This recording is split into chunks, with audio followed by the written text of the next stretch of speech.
तो राधे राधे भाइयों, आज मैं जा रहा हूँ दुकान, जो कि मैं सीखने जाता हूँ।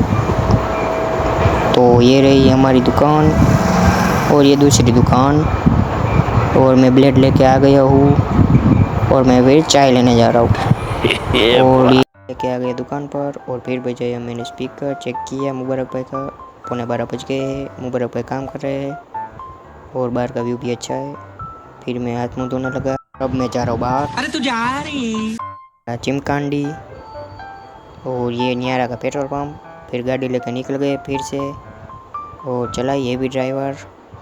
और बाद में आ गए कारखाने पे भाईबंद के। ये चिमकांडी फिर से आ गया, ऑयल ले लिया, गाड़ी में बैठ गए। चिमकांडी गाड़ी का स्टीयरिंग घुमा रहा। मुबारक भाई दुकान पर ने पी ली चाय। मुबारक भाई का स्पीकर भी चेक कर लिया और मुबारक भाई की शेविंग कर दी सेट। ये देखो मशीन चला रहा हूँ 0 नंबर। और ये शेविंग करने के बाद मुबारक हो गए खुश। अमिताभ बच्चन। और अब आ गए दूसरी दुकान पर। ये हमारी दूसरी दुकान में आ गया मैं घर और घर से निकल गया बाहर।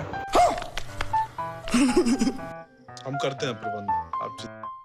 और फिर से आ गए घर और मिल गया हमको खाना। और फिर से हम आ गए कार में एसी चालू करके बैठे और इसी के साथ व्लॉग करते हैं and. Thank you so for watching और राधे राधे सबको।